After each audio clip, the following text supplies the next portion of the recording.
At that time, Mary got ready and hurried to a town in the hill country of Judea, where she entered Zachariah's home and greeted Elizabeth. When Elizabeth heard Mary's greeting, the baby leaped in her womb, and Elizabeth was filled with the Holy Spirit. In a loud voice, she exclaimed, "Blessed are you among women, and blessed is the child that you will bear. But why am I so favored that the mother of my Lord should come to me? As soon as the sound of your greeting reached my ears, the baby in my womb leaped for joy. Blessed is she who has believed that the Lord will fulfill his promises to her." From our previous devotional, we heard that Mary heard this incredible news that she was going to have a child, baby Jesus, from the Holy Spirit.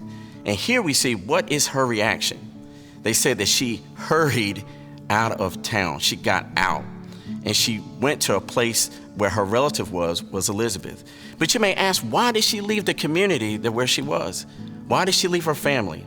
Why did she leave her fiance, Joseph? Well, for whatever reason that Mary left, we find her going to Elizabeth's house. Now, you may have heard Elizabeth and Zachariah. They were mentioned earlier in the chapter. There were a couple who were very, very old, but had good standing in the community, but God had to intervene on their behalf to have a child.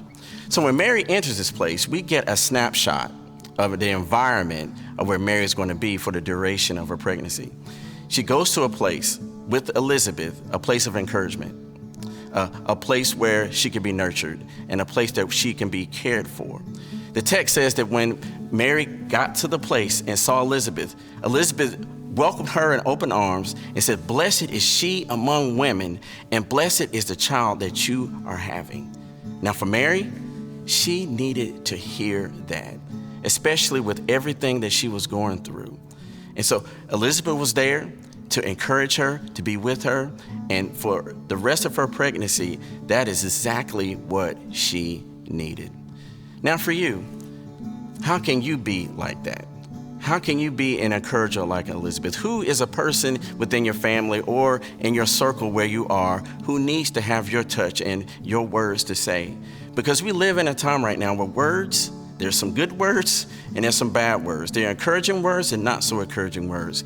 But we have a challenge to be like Elizabeth and be an encourager. Who is that for you? Who can you find in your circle that you can encourage? Be blessed.